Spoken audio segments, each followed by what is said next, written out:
Em instantes começa a sua aula de revisão de véspera para a PGE do Piauí. Mas antes disso, deixa eu te fazer um convite. No dia 15 de julho, o Aprovação PGE está comemorando seus 10 anos de existência e a gente quer te convidar para o nosso aniversário. Na descrição desse vídeo aqui tem um link e se você clicar nele e se cadastrar, você já vai ganhar diversos presentes, cursos gratuitos, PDFs, bônus, tudo que você precisa para ser aprovado em concursos de procuradoria. Vai ser uma grande festa e a gente te espera lá. E agora, uma boa revisão para a PGE do Piauí. Olá pessoal, como estão? Eu sou a professora Camila Sabonge e hoje, agora, nós falaremos um pouquinho de processo do trabalho para a revisão final da PGE Piauí. Então vamos lá, pessoal, sem mais delongas, já vamos começar a nossa revisão porque tem muita coisa importante que a gente vai falar aqui. Eu optei por trazer uma revisão focada em algumas estruturas, processuais que foram modificadas em razão da reforma trabalhista e também depois, também fazer uma revisão dos cabimentos dos recursos trabalhistas que vira e mexe cai e depois a gente finaliza fazendo uma revisão de execução, algumas peças importantes da execução, possibilidade de recurso na execução e alguns entendimentos relevantes sobre o tema do TST que foram firmados agora em 2025. Então, veja bem, são muitos temas que a gente vai passar, na nossa revisão. Então, obviamente que em questão de profundidade, algumas questões vão ficar de lado, porque nós temos uma hora para falar o máximo de conteúdo possível para que sejam essas apostas para que vocês consigam acertar o máximo de questões possíveis, na prova de vocês. Então, nós optamos aqui por trazer uma extensão vasta de conteúdo, recursos, por exemplo. É um tema que a gente acaba ficando várias aulas falando sobre e execução, a mesma coisa. Mas aqui, então, nós faremos uma revisão passando pelos pontos mais relevantes sobre o tema para que vocês consigam ter maiores chances de acerto amanhã. Então, a nossa revisão vai permear todos esses temas que são muito importantes, tá? Que tem grandes chances de cair. Pessoal, aqui também fica o meu Instagram, caso queiram me acompanhar. Lá eu posto vídeos de dicas constantes de direito do trabalho e processo do trabalho. É um Instagram direcionado ao estudo para concursos, para OAB, para pós-graduação, que são as frentes que eu acabo dando aula. Então, é um Instagram destinado aos nossos colegas concurseiros e concurseiras, tá? Então, fica aqui também a minha sugestão, caso queiram também fazer revisões rápidas por meio de vídeos, ali também tem um conteúdo legal para vocês. Então, agora vamos começar por uma modificação trazida pela reforma trabalhista, que é muito importante, porque trouxe a possibilidade de que empregado e empregador firmem acordos fora do judiciário, que são esses acordos chamados de extrajudiciais, mas que, em razão de tentar trazer segurança jurídica para esses acordos, pleiteiem no âmbito judicial a homologação desses acordos, tá? E a isso nós chamamos de homologação de acordo extrajudicial. Qual é o procedimento que deve ser respeitado para que essas partes firmem esse acordo e levem essa petição de acordo, para que seja homologado pelo juiz em âmbito judicial? Todos os requisitos estão previstos no artigo 855b, c, d, e, tá? E aí, pessoal, a gente vai fazer a leitura desses artigos porque tem muita chance de cair essas picuinhas procedimentais na prova de vocês. A primeira coisa que a gente precisa saber é que o processo de homologação judicial, ele tem início com uma petição conjunta. O que significa petição conjunta? Significa que empregado e empregador firmam o acordo e os dois elaboram aquele acordo que vai se tornar uma petição conjunta. Essa petição conjunta vai pleitear, vai requerer a homologação e apresentar o acordo que se visa homologar, tá? Então, essa petição conjunta deve ser elaborada pelos dois. E mais do que isso, pessoal, apesar de no âmbito judicial trabalhista nós termos o jus postulante, que significa que empregado, empregador, autor, réu podem ingressar com demandas ou contestar ou apresentar réplica e alguns recursos também, Por que eu falo alguns recursos? Porque recursos no âmbito do TST não tem o jus postulante, Você precisa de advogado, mas regra geral, para apresentar petição inicial, para apresentar contestação, para apresentar réplica, para apresentar recursos, as partes podem fazer tudo isso sem assistência do advogado. E a isso nós damos o nome de jus postulandi. Contudo, nós temos exceções ao jus postulandi, como, por exemplo, a questão dos recursos no TST, que não se aplica o jus postulandi, e agora, a reforma trabalhista trazendo a homologação do acordo extrajudicial, prevê mais uma exceção ao jus postulandi, porque essa petição conjunta que visa homologar o acordo extrajudicial deve ser apresentado, pelas partes, cada uma com assistência do seu respectivo advogado. Tá aqui no 855B, é obrigatória a representação das partes por advogado. Então, se porventura uma questão falar assim, se aplica o jus postulandi à homologação do acordo extrajudicial, tá errado. Tá errado, tá, pessoal? E outra pegadinha, cada uma das partes na homologação de acordo extrajudicial precisa ter o seu próprio advogado. Eu posso ter um advogado representando as duas partes? Não posso. O autor precisa de um advogado e o réu precisa de outro advogado. Terminologias incorretas, tá, pessoal? Porque, na verdade, aqui, as duas partes em conjunto estão ingressando com a ação, mas só para vocês entenderem que ambas as partes, mesmo elas tendo um interesse conjunto, elas precisam cada uma do seu advogado. Então, tanto o empregado quanto o empregador, que seria aqui uma terminologia um pouco mais correta, no ingresso dessa petição conjunta, os dois precisam ter a assistência do seu advogado. Pessoal, então aqui no parágrafo 1º nós temos expressamente essa vedação que eu acabei de falar para vocês, as partes não poderão ser representadas por advogado comum. Agora, o trabalhador, ele tem um sindicato da sua categoria profissional, esse sindicato que representa os seus interesses. E esses sindicatos, regra geral, eles também possuem seu advogado, um advogado do próprio sindicato, que, vez ou outra, colocam à disposição dos trabalhadores da categoria para que pleiteiem interesses, para que assista esses trabalhadores, ou às vezes esses advogados também ingressam com ações civis coletivas, em nome do sindicato, representando, na verdade, esse sindicato, representando processualmente esse sindicato esse que está pleiteando direitos dessa categoria por meio dessas ações civis coletivas. Então, existem esses advogados que atuam para os sindicatos. E esses advogados, eles podem sim, nesse caso da homologação do acordo extrajudicial, representar o trabalhador, como parte nessa petição conjunta. E é isso que fala o parágrafo 2º, que faculta-se ao trabalhador ser assistido pelo advogado do sindicato de sua categoria, tá? E o artigo 855C vai falar que as questões, previstas aqui, ou seja, as questões relacionadas à homologação do acordo extrajudicial, essa petição conjunta, e tudo isso, não vai afastar a aplicação do parágrafo 6º do artigo 477 e também não afasta a multa prevista no parágrafo 8º do artigo 477. O que falam esses artigos, pessoal? Esses artigos vão falar do prazo para pagamento de verbas rescisórias e concessão de documentação para o trabalhador que comprove que o empregador avisou, as autoridades competentes sobre a rescisão contratual. E qual é esse prazo, pessoal? A partir da rescisão contratual, do encerramento do contrato, o empregador tem que pagar em 10 dias as verbas rescisórias e comunicar e também apresentar essa documentação para o trabalhador,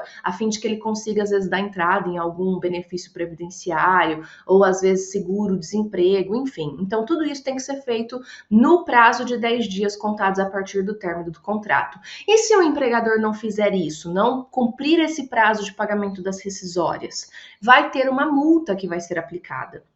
Essa multa é a multa do parágrafo 8º, tá? E o que o artigo 855C está falando pra gente? Que se porventura houver uma petição conjunta pleiteando a homologação de um acordo relacionado às verbas rescisórias, isso não vai afetar o cumprimento, a necessidade, a obrigatoriedade de que o empregador cumpra os prazos de pagamento dessas rescisórias. Então não adianta ele falar assim, não, eu estava esperando homologar a petição conjunta falando de verbas rescisórias, por isso eu não cumpri o prazo de 10 dias para pagamento das rescisórias. Isso vai fazer com que ele não tenha a obrigatoriedade de pagar a multa em razão desse descumprimento do prazo, em razão do desrespeito do prazo cogente previsto na CLT? Não. Então, é exatamente isso que o artigo 855C está falando para a gente. Você pode pleitear homologação de acordo extrajudicial por meio de petição conjunta, mas isso não faz com que você não tenha que respeitar o prazo de 10 dias para pagar as rescisórias, ok? Então, você pode fazer acordos, mas esses acordos têm que respeitar esse prazo, ok? O artigo 855D vai falar que no prazo de 15 dias, a contar da distribuição dessa petição conjunta, o juiz ele tem que analisar esse acordo e pode designar audiência se entender necessário, tá? Se ele entender necessário. Então, outra pegadinha de prova. A partir do momento que a petição conjunta é apresentada, o juiz tem 15 dias para analisar essa petição e obrigatoriamente designar uma audiência nesse prazo para que seja ouvida as partes. Errado, não é obrigatório. Só se o juiz, analisando aquele acordo, ficar com alguma dúvida, achar que, na verdade, talvez de alguma forma esse trabalhador esteja sendo coagido a fazer aquele acordo, ele pode designar uma audiência para ouvir as partes, tá? Isso geralmente acontece quando tem algum indício de que o trabalhador ele só está ingressando com aquela homologação de acordo extrajudicial para receber alguma verba. Então, por exemplo, se porventura os dois advogados, o advogado que está representando o empregado e o advogado que está representando o empregador, são do mesmo escritório de advocacia. Opa, esquisito, um pouquinho estranho, né? Pode ser que não tenha nenhum problema, pode ser que seja uma coincidência? Pode, mas pode ser que o empregador tenha dito que só pagaria os direitos trabalhistas se ele fosse lá e assinasse a documentação para ingressar com esse acordo. Isso acontece, tá, pessoal? Já aconteceu em vários processos, né? E acontece com frequência na prática, apesar de ser uma fraude, tá? Então, por isso, o juiz, quando analisa aquela petição conjunta, ele pode, se entender necessário, designar uma audiência para ouvir as partes, tá? Mas é obrigatório? Não é obrigatório, é essa pegadinha, tá? E o artigo 855E vai falar que a petição de homologação de acordo extrajudicial suspende o prazo prescricional da ação quanto aos direitos nele especificados. Então, hipoteticamente, se estou pleiteando homologação de acordo extrajudicial sobre verbas, horas extras, tá? Pagamento de horas extras. A partir do momento que eu tenho, né, essa petição apresentada, suspende o prazo prescricional. Então, por exemplo, o prazo bienal, né, que é o prazo que começa a contar a partir do momento que tem a rescisão contratual. Teve a rescisão contratual e eu ingressei com a petição conjunta de homologação desse acordo. A partir do momento que tem essa petição, esse prazo bienal, que começou a contar a partir do momento que teve a rescisão contratual, para de contar, fica em suspenso. Depois, quando eu tiver o trânsito em julgado da decisão que negar a homologação desse acordo, vai voltar a fluir pelo prazo que está faltando para se consumar essa prescrição, tá? E é isso que fala o parágrafo único, vai falar que o prazo prescricional volta a fluir no dia útil seguinte ao trânsito em julgado da decisão que negar a homologação do acordo. Por que, professora, negar a homologação de acordo? Porque, pessoal, se porventura homologou o acordo, eu não vou ter mais interesse de agir para pleitear direitos que já foram homologados ali, que já foram, na verdade, tratados ali naquele acordo, né? Então, ali transita em julgado e eu tenho a satisfação daqueles direitos por meio daquele acordo que é firmado e homologado, tá bom? Pessoal, outro direito importante para a gente comentar, outro procedimento importante que a gente tem que comentar é a possibilidade de nós termos a cláusula compromissória de arbitragem nos contratos individuais do trabalho.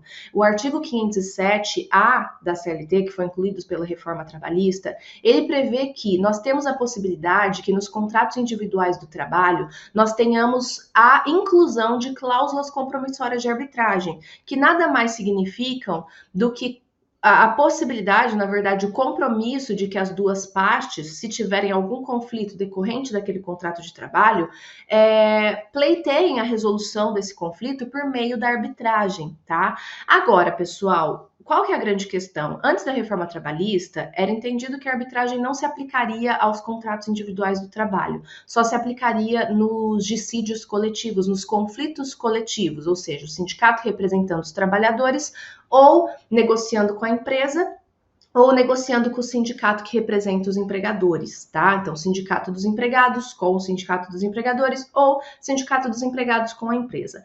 Só que a reforma trabalhista trouxe a possibilidade de que a cláusula compromissória de arbitragem seja integrada ao contrato individual do trabalho, significando, portanto, uma modificação de paradigma no sentido de que atualmente nós podemos ter a arbitragem em conflitos individuais. Professora, em qualquer conflito individual eu posso ter arbitragem? Não, não é, pessoal. Nós temos alguns requisitos que têm que estar preenchidos no caso concreto, a fim de que a gente possa ter a cláusula compromissória de arbitragem no âmbito individual. E é por isso que esse artigo é tão importante. Não é qualquer trabalhador que pode firmar essa cláusula compromissória de arbitragem. Para que ele tenha a possibilidade de firmar, nós precisamos ter alguns critérios que devem ser respeitados, e eles estão no artigo 507-A, que fala o seguinte, que nos contratos individuais do trabalho, cuja remuneração seja superior a 2 vezes o limite máximo dos benefícios do regime geral de previdência social, nós poderemos ter a pactuação da cláusula compromissória de arbitragem. Então, pessoal, é só o trabalhador que tem um salário que é superior a 2 vezes o limite máximo do benefício do regime geral de previdência social. Só esse trabalhador que ganha esse salário que vai poder firmar essa cláusula compromissória de arbitragem.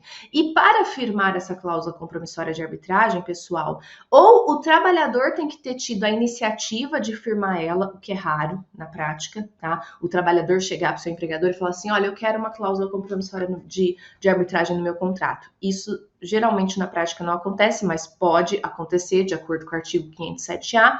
O que geralmente acontece é essa segunda possibilidade que tem aqui, ó. Ou, se não for o empregado que oferece a firmatura dessa cláusula, mediante a sua concordância. Então, isso daqui que geralmente acontece. O empregador, ele coloca no contrato de trabalho essa cláusula, avisa o empregado que ganhe mais do que 2 vezes o limite máximo do benefício do RGPS, e aí esse trabalhador, ele vai ter a concordância, ele anui expressamente. Então, com uma assinatura expressa naquela cláusula, por exemplo, ele vai ter a anuência àquela cláusula compromissória de arbitragem, ok? Pessoal, e nós temos também a questão do empregado hipersuficiente, que ficou muito conhecido como empregado hipersuficiente, em contraponto com a regra geral, que é o empregado hipossuficiente, né? E o que significa isso, pessoal?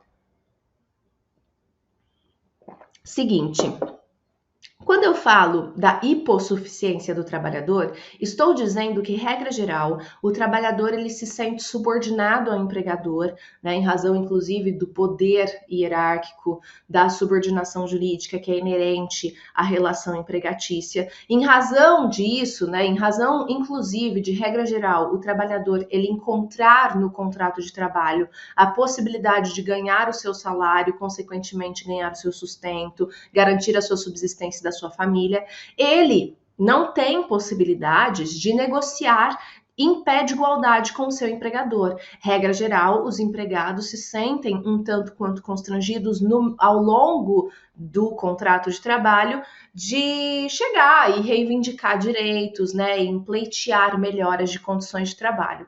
Em razão disso, nós chamamos, né, o empregado de empregado hipossuficiente. É aquele indivíduo que não está em pé de igualdade, ele está aqui, ó, numa situação inferior ao seu empregador no sentido de negociação. Por isso que nós temos a valorização muito grande do âmbito coletivo de negociações, nos quais os sindicatos negociam com os empregadores a fim de reivindicar direitos, inclusive por meio de ações que a gente chama de ações sem rosto. As ações coletivas, que são interpostas pelo sindicato ou Ministério Público do Trabalho, visam tutelar os trabalhadores sem que você exponha esses trabalhadores à possibilidade de constrangimento, inclusive possibilidade de discriminação em razão dessa exposição de requerimento de direitos.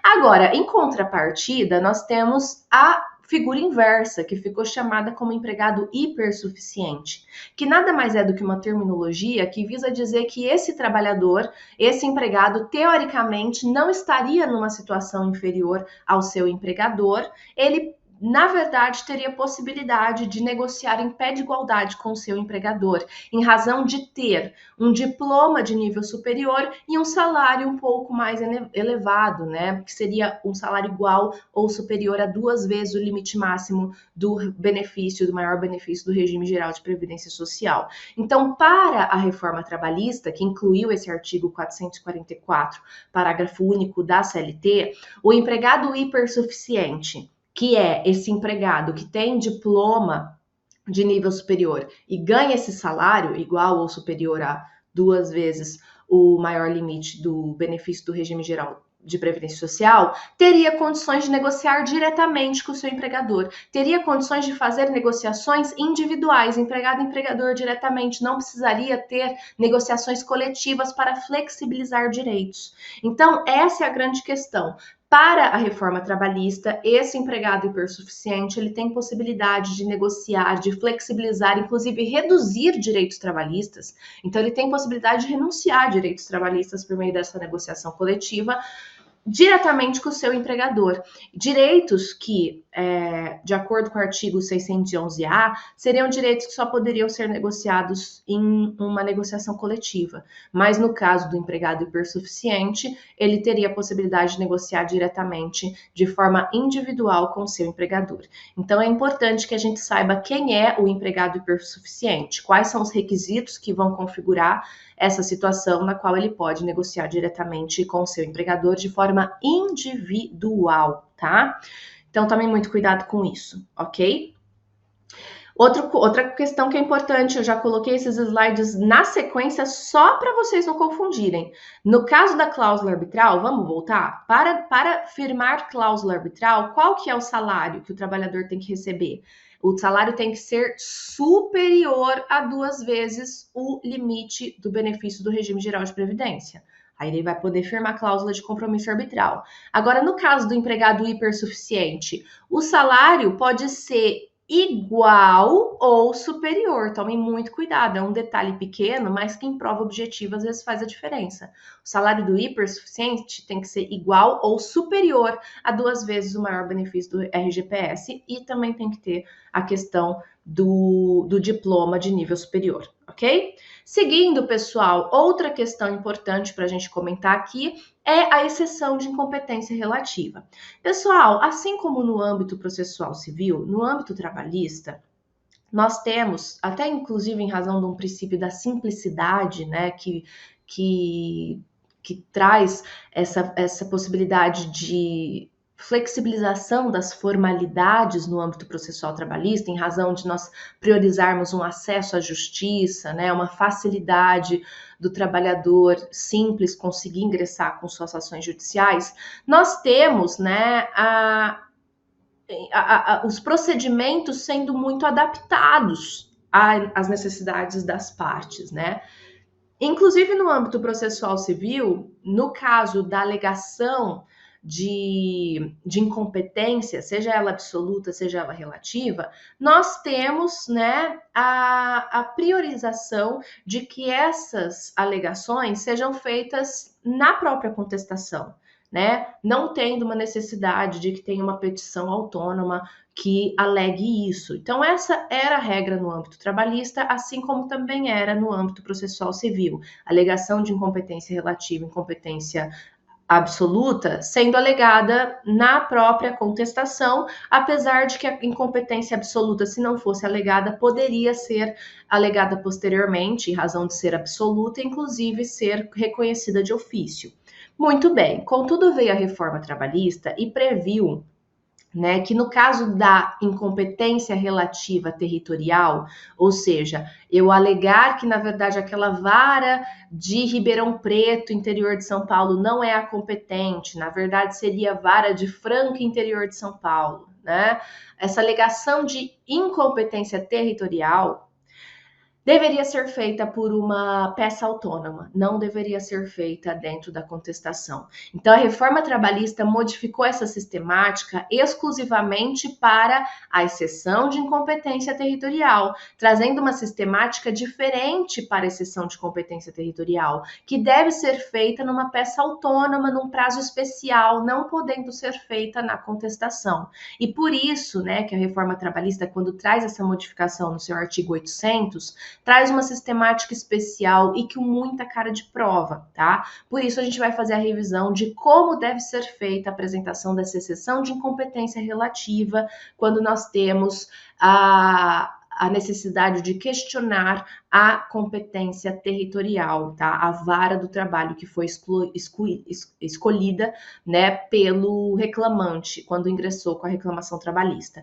Então, o artigo 800 vai falar o seguinte pra gente, que apresentada a exceção de incompetência territorial no prazo de 5 dias, então veja bem, a primeira questão, eu tenho que apresentar a incompetência territorial, a exceção de competência territorial em 5 dias. 5 dias a contar de quando? Da notificação. A notificação que, na verdade, é a citação aqui, porque nós estamos chamando o réu a integralizar aquela relação jurídica processual. Então, a partir do momento que ele recebe essa notificação avisando que existe uma reclamação trabalhista contra ele, né? E também, regra geral, já intimando ele para comparecer em audiência, a partir desse momento, ele tem um prazo de 5 dias para apresentar a exceção de competência territorial. Isso vai ser feito antes da própria realização da audiência inaugural, tá? E deve ser feito numa peça que sinalize a existência dessa exceção, é uma peça autônoma, é uma peça exclusiva para isso, tá? E aí nós vamos seguir o procedimento, a partir daí, seguir o procedimento da exceção de incompetência territorial. O procedimento, pessoal, vai acontecer com a suspensão do processo. Então, sabe essa audiência inaugural que tinha sido designada? Pois é, ela não vai acontecer enquanto nós não tivermos a resolução dessa exceção de incompetência territorial. Porque primeiro o juiz vai ter que se manifestar sobre a competência ou não daquela vara na qual ele é titular, né, na qual ele está exercendo a sua jurisdição, exercendo a sua competência ali. Primeiro ele vai ter que dizer se ele vai continuar com aquele processo ou se ele vai ter que remeter para outra vara do trabalho, reconhecendo a sua incompetência, tá? Então, todo o processo fica suspenso até que seja resolvida essa questão da competência relativa. Então, protocolada essa petição, o processo vai ser suspenso e não vai se realizar essa audiência inaugural ou audiência una, dependendo de qual tiver sido designada, antes que se resolva essa exceção. Os autos eles vão ser imediatamente conclusos para o juiz. E o juiz, ele vai intimar o reclamante, tá? Por quê? Porque quem apresenta a exceção de competência relativa é o reclamado, é o réu. Porque, veja bem, o reclamante que escolheu a vara que ele ingressou com a reclamação trabalhista. Então, quem tem interesse de apresentar a exceção de competência relativa é o réu, tá? Porque ele só foi avisado de que aquela reclamação trabalhista está tramitando naquela vara e ele pode discordar, dependendo de onde foi a prestação de serviço, né? E aí, então, discordando, ele apresenta, então, essa exceção e aí os autos vão conclusos para o juiz e o juiz, ele intima o reclamante para que ele possa se manifestar no prazo também de 5 dias sobre as razões pelas quais ele entende que aquela é a vara competente relativamente, tá? Se o juiz entender necessário, veja bem, não é obrigatório, não é um direito da parte. Se o juiz entender necessário, ele vai analisar e se ele entender necessário a produção de prova oral, ele pode designar uma audiência para que seja ouvidas as partes ou testemunhas sobre a questão da competência relativa, tá? Então, o juízo designa essa testemunha e é garantido ao recipiente, que é quem promove a exceção, no caso o réu, né? E de suas testemunhas serem ouvidas por carta precatória no juízo que ele indica como sendo o competente. Então, por exemplo, se o processo está tramitando na vara de Ribeirão e o réu entende que o juízo competente é o de Franca, ele vai poder ser ouvido em Franca, né? Porque às vezes as suas testemunhas são de Franca, ele mora em Franca, ele alega que a prestação de serviço foi em Franca, então há a possibilidade dele ser ouvido em Franca, tá? E parágrafo 4º vai falar que decidida essa exceção de competência territorial, territorial, o processo retoma seu curso com a designação de audiência, apresentação de defesa e instrução processual perante o juízo competente, tá bom? Muito bem, pessoal, eram essas as questões importantes que a gente tinha para falar de exceção de competência territorial, e aqui a gente termina os procedimentos importantes que a reforma trabalhista trouxe, que a gente precisava revisar, e vamos passar então para uma revisão rápida do cabimento dos recursos trabalhistas, tá? Então vamos lá. Pessoal, o recurso trabalhista, né? Os dois recursos trabalhistas que mais se utiliza na prática são os embargos de declaração e o recurso ordinário. Para quem é do âmbito processual civil, os embargos de declaração já não são uma novidade, né? A gente já tem o cabimento dos embargos de declaração no âmbito processual civil e aqui não haverão grandes modificações.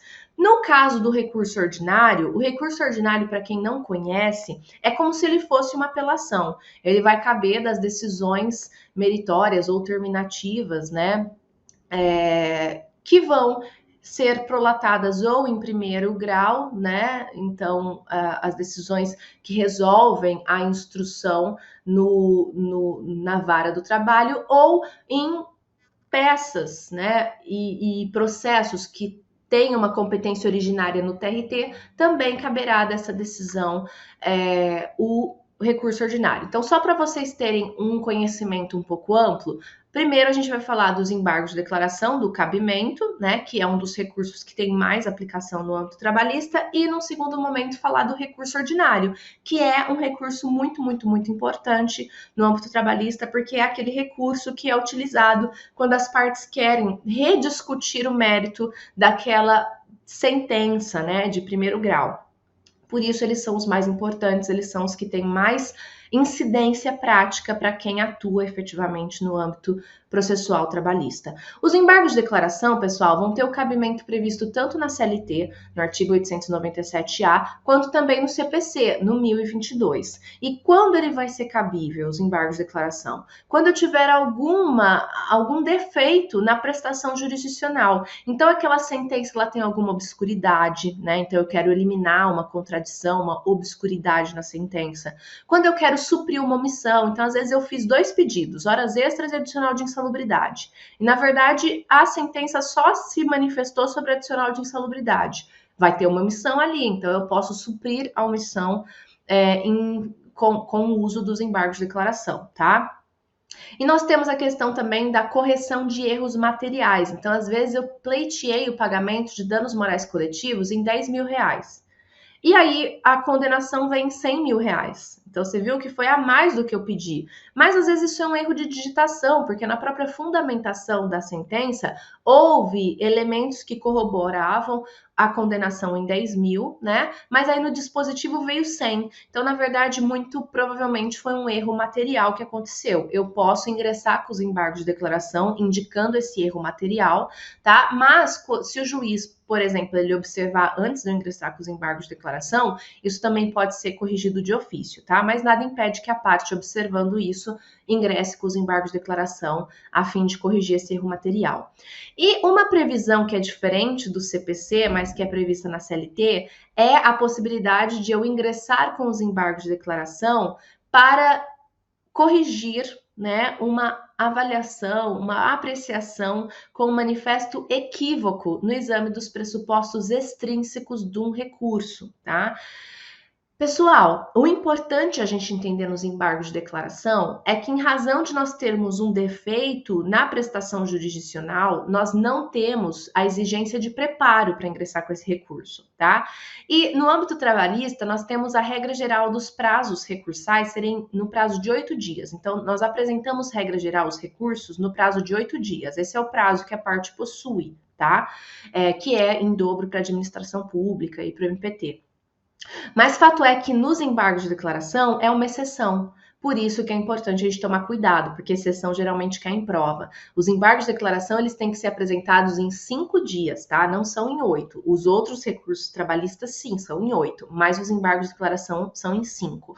E os embargos de declaração, eles vão interromper o prazo para apresentação de outros recursos, salvo quando ele for intempestivo, então não foi apresentado dentro do prazo de 5 dias, for irregular a sua representação das partes, então às vezes o recurso não está assinado, não tem a procuração, enfim, algum erro nesse sentido, tá? E os embargos de declaração, eles também podem ter efeito modificativo. Então, por exemplo, quando tem uma omissão, não teve o julgamento de um dos pedidos, né? Então, no nosso exemplo, as horas extras não foram julgadas.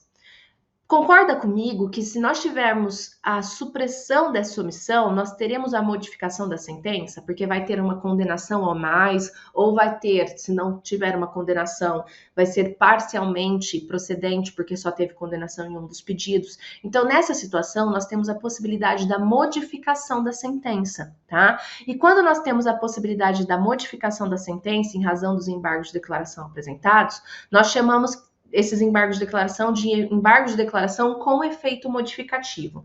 E a grande questão, por que é importante a gente saber que tem essa possibilidade? Porque nessa situação, no qual os embargos de declaração, eles podem ter efeito modificativo, tá? Nós só poderemos ter esse efeito se for aberto prazo para a parte contrária se manifestar no prazo de 5 dias. Então, tome muito cuidado com isso, tá? Na situação dos embargos de declaração poderem ter efeito modificativo, só vai poder ter o julgamento desses embargos se houver a abertura, né, do prazo de 5 dias para que a embargada também apresente suas razões, ok? Seguindo, pessoal, nós chegamos, enfim, no recurso mais importante, de mais uso prático no âmbito trabalhista, que é o recurso ordinário. O cabimento do recurso ordinário está no artigo 895 da CLT.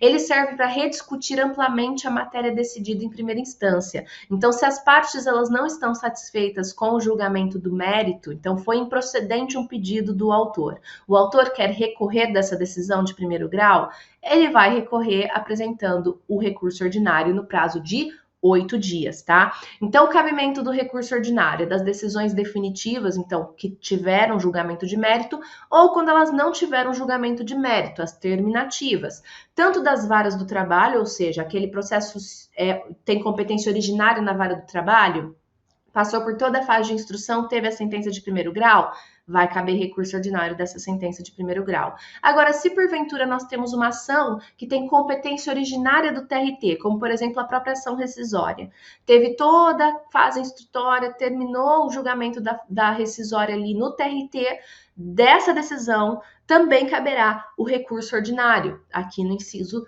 2, aqui nós temos essa previsão, ó, das decisões definitivas ou terminativas dos TRTs em processos de sua competência originária, tá? Também caberá o RO, ok, pessoal? E trouxe aqui 2 súmulas importantes do RO para a gente revisar. A primeira é a súmula 158, que fala da decisão do TRT em ação rescisória é cabível RO, tá? Para o TST julgar, que vai ser a segunda instância em face da primeira instância ter sido o TRT, tá?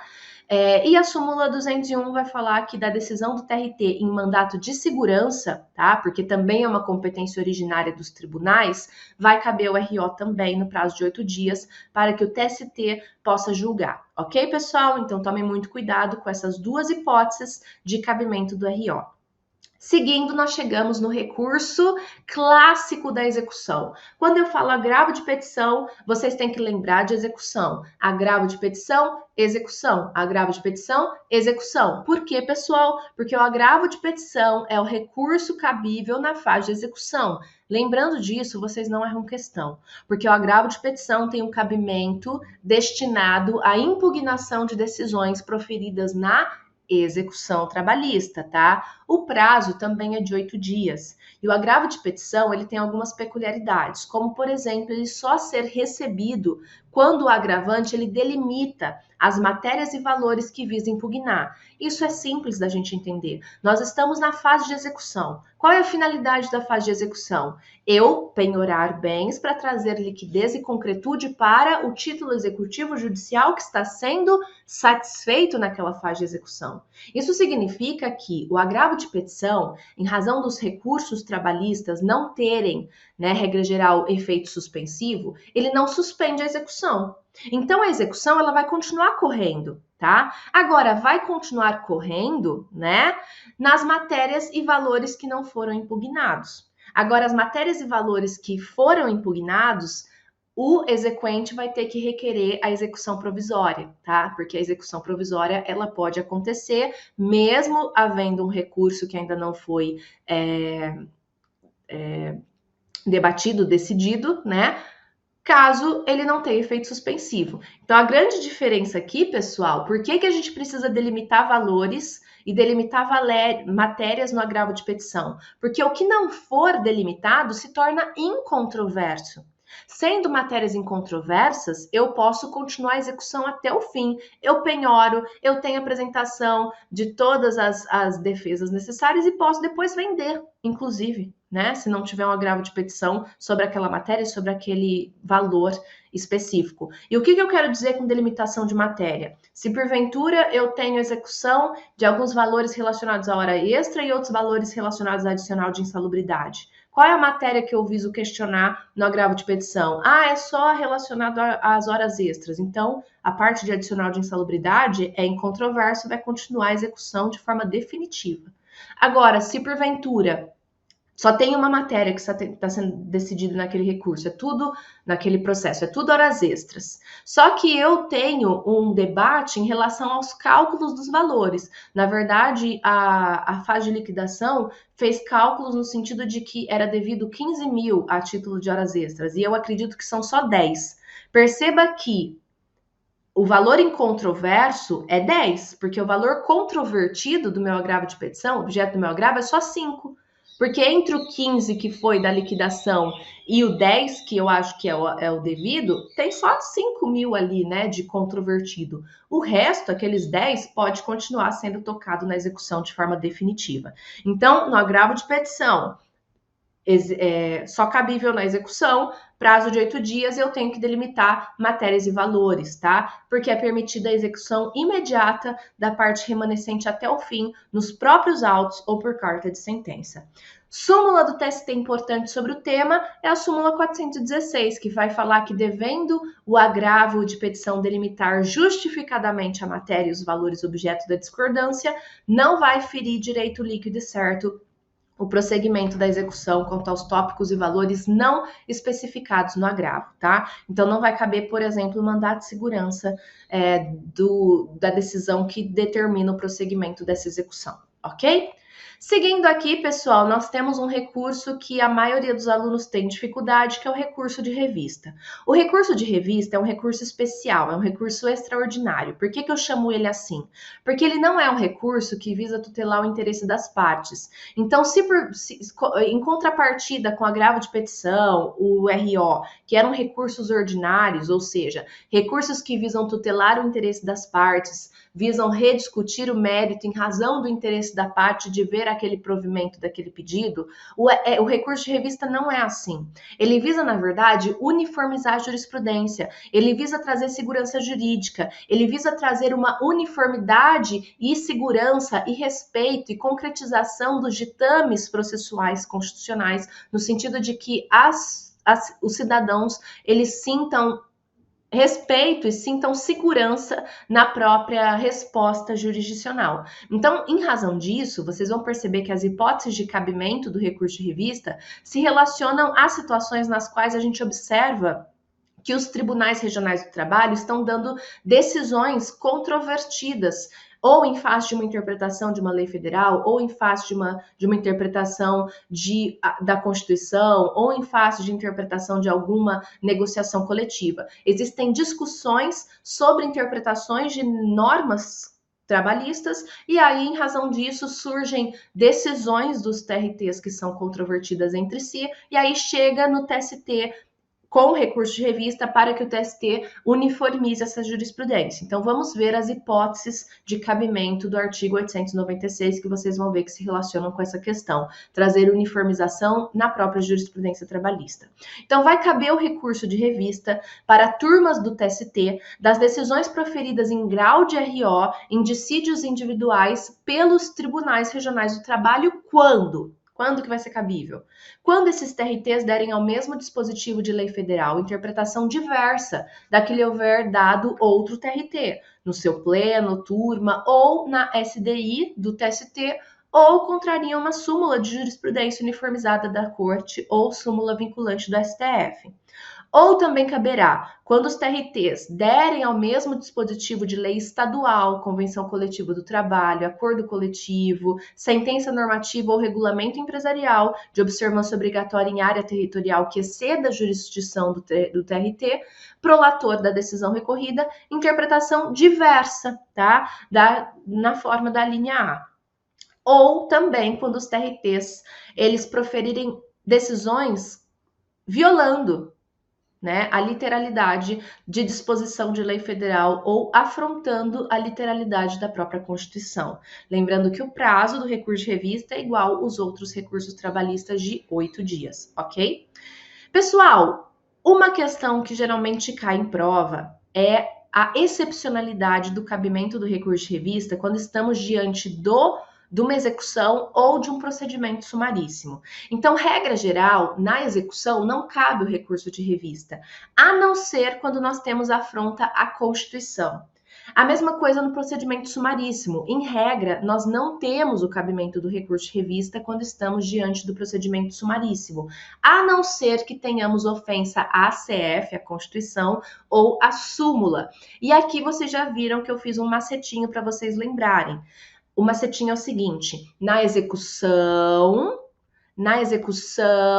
só cabe RR de ofensa à execução. Na execução, só cabe RR de ofensa à Constituição. Execução, Constituição. RR na execução, ofensa à Constituição. Agora, no sumaríssimo,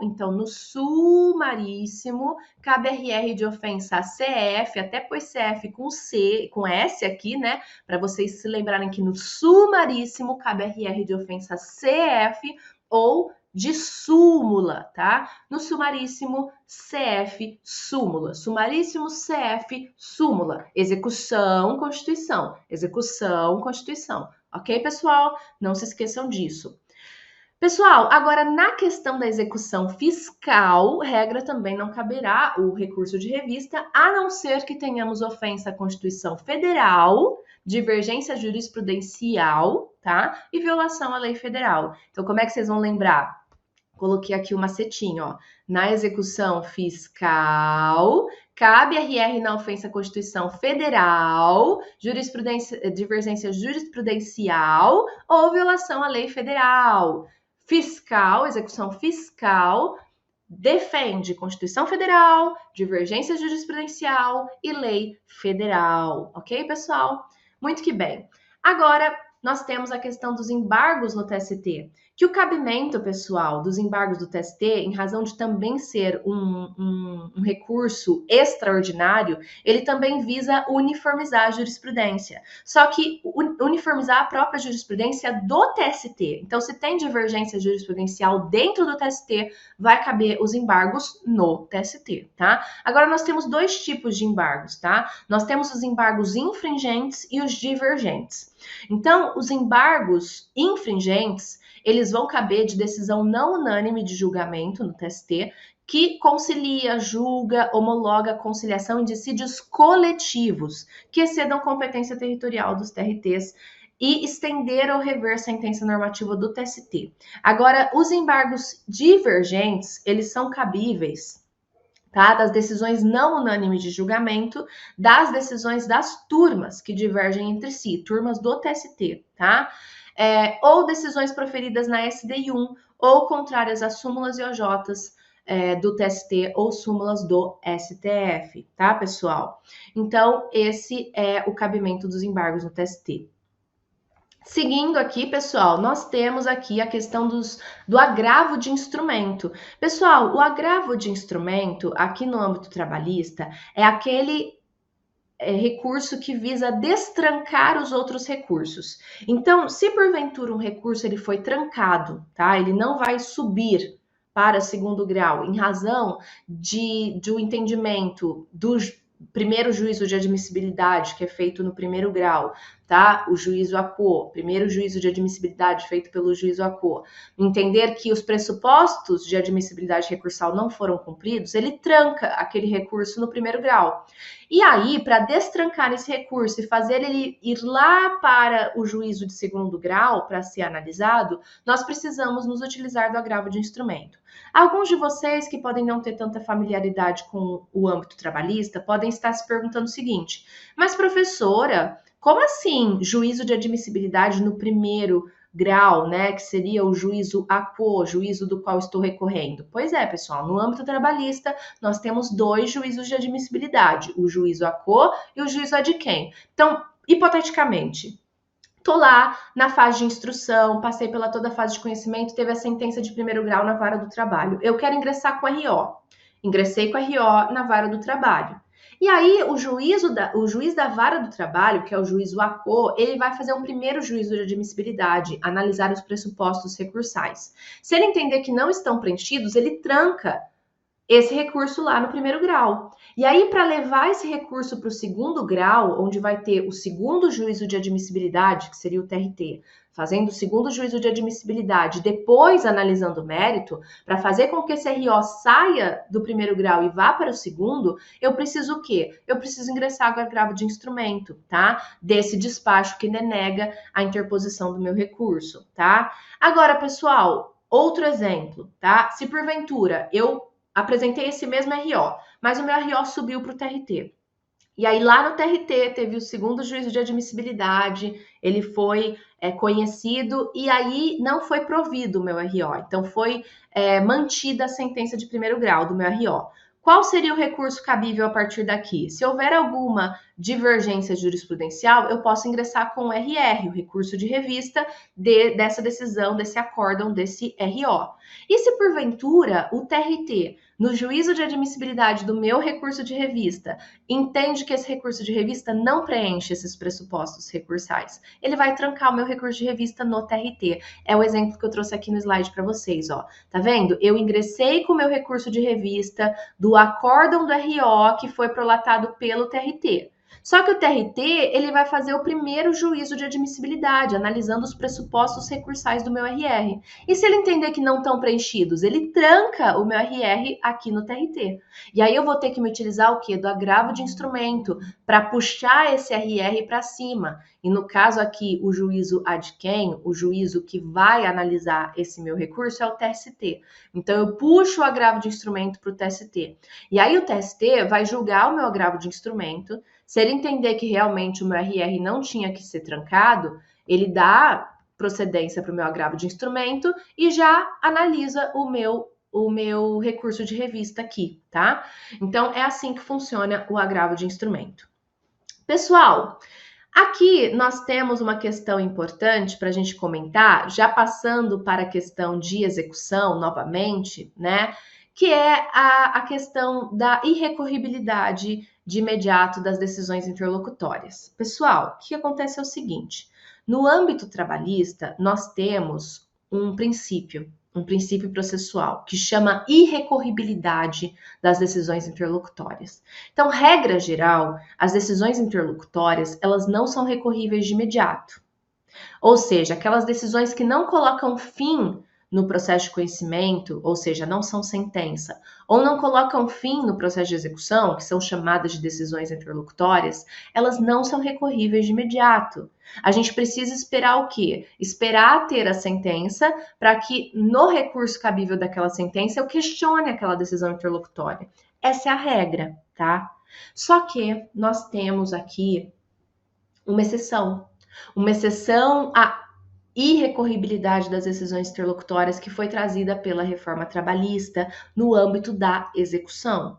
E isso daqui eu acho que tem muita cara de prova. Tanto tem cara de prova, e eu falo disso faz tanto tempo, que foi objeto, né, de da segunda fase da OAB, faz pouquíssimo tempo atrás. E a gente sabe que os examinadores, eles acabam sempre bebendo da mesma fonte. Então, questões que são cobradas pela FGV, depois podem ser cobradas pela FCC, e assim vai com todas as bancas de concurso, né? Então, a gente tem que tomar cuidado com isso aqui, por isso eu incluí essa questão aqui na nossa revisão. Pessoal, então, de imediato, as decisões interlocutórias, elas não são recorríveis. Contudo, da decisão que resolve o incidente de desconsideração da personalidade jurídica na execução, nós teremos uma exceção. É uma decisão interlocutória? É uma decisão interlocutória que resolve o incidente de desconsideração da personalidade jurídica na execução.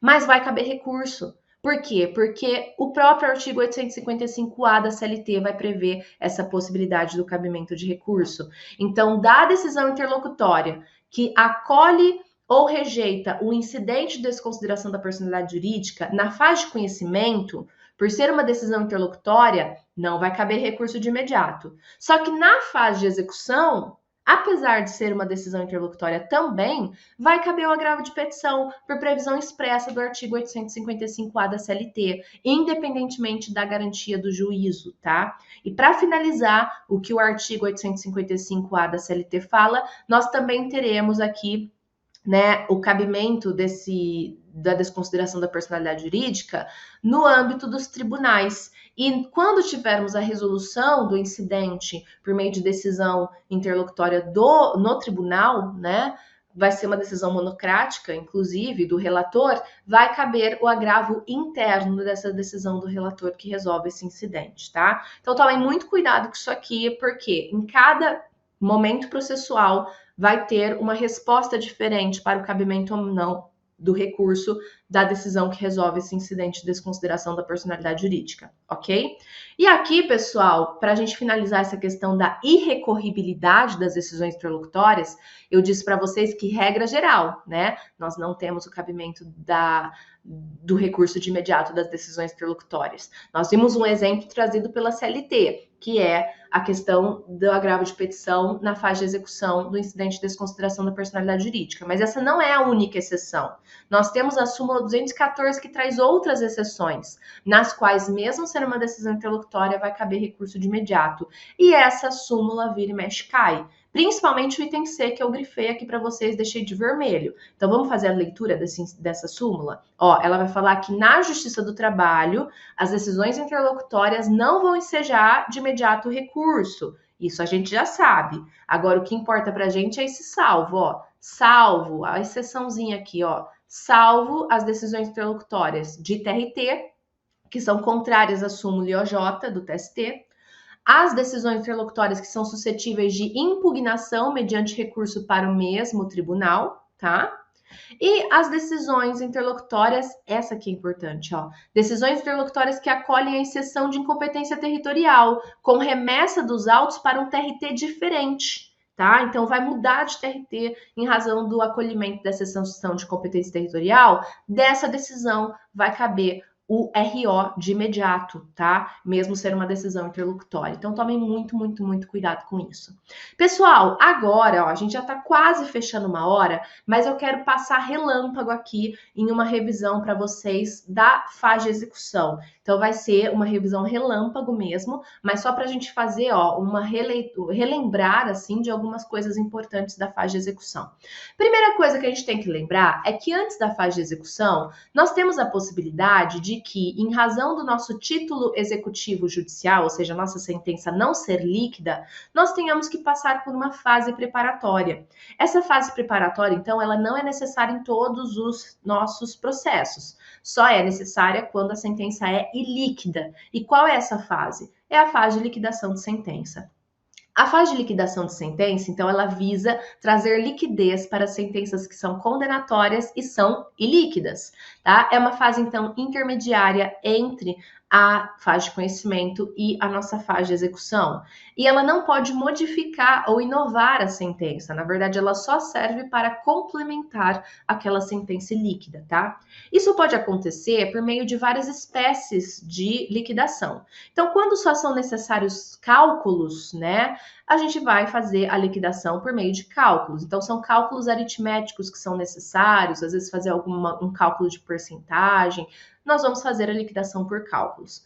Agora, às vezes é necessário que eu me utilize de um conhecimento técnico, de um perito, de alguém que vai ter que arbitrar um valor em razão de uma sentença. Então, às vezes a sentença fala que tem um salário in natura que é calculado em cima do valor de aluguel ou valor de mercado de um imóvel, né, que foi concedido para um trabalhador em específico. Eu não sei o valor daquele imóvel, precisa ter uma análise de mercado, análise da região. Isso vai decorrer de uma análise técnica, né, de uma pessoa que tem conhecimentos específicos sobre o assunto. Então, às vezes, eu vou precisar o quê? Da liquidação por arbitramento, no qual eu me utilizo de um perito para arbitrar os valores e, assim, conseguir trazer liquidez para aquela sentença.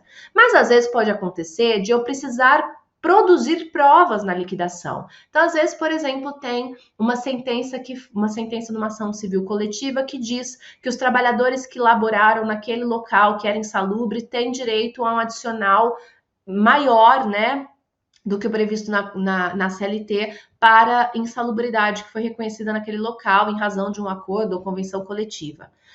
Veja bem, eu tenho uma sentença, mas eu não sei exatamente quais são esses trabalhadores que vão receber esse direito. Então, às vezes, eu preciso o quê? Ter uma produção probatória no qual esses trabalhadores que foram representados pelo sindicato se manifestam na fase de liquidação, comprovando que efetivamente eles laboraram naquele local insalubre, por quanto tempo, para saber quantos meses de adicional eles vão ter direito. Então, aí você percebe que a liquidação ela pode ser feita por artigos, nos quais a gente vai ter a produção probatória um pouquinho mais ampla para ter a liquidação dessa sentença, tá? A liquidação por artigos, por isso ela também se chama de liquidação por procedimento comum, ou seja, é um procedimento no qual eu preciso ter uma produção um pouquinho mais ampla probatória, ok?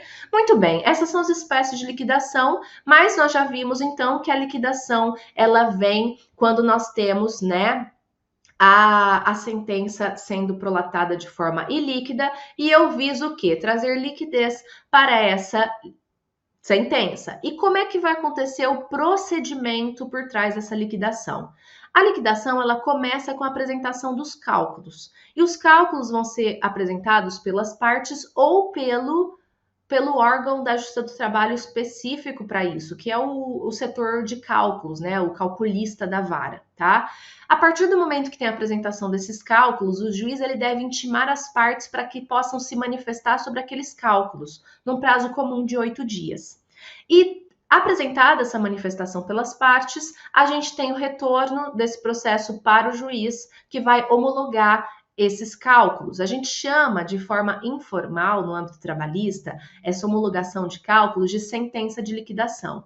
Mas, na verdade, pessoal, como nós estamos numa fase intermediária entre fase de conhecimento e fase de execução, essa decisão ela não coloca fim nem na fase de conhecimento, nem coloca fim na fase de execução, ou seja, não é efetivamente, conceitualmente, uma sentença. Na verdade, essa decisão que homologa os cálculos é uma decisão interlocutória, tá? E por que isso é importante, pessoal? Porque nós acabamos de ver que decisões interlocutórias no âmbito trabalhista, em regra, são irrecorríveis de imediato.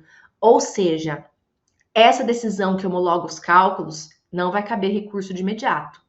Essa parte que eventualmente tenha impugnado esses cálculos, né, nesse prazo de 8 dias comuns, falou, olha, não concordo com esses cálculos, e mesmo assim o juiz foi lá e homologou, ela vai ter que esperar começar a fase de execução, tá? Para que dentro da fase de execução, depois da penhora, apresente os embargos de declaração, os embargos de execução, né?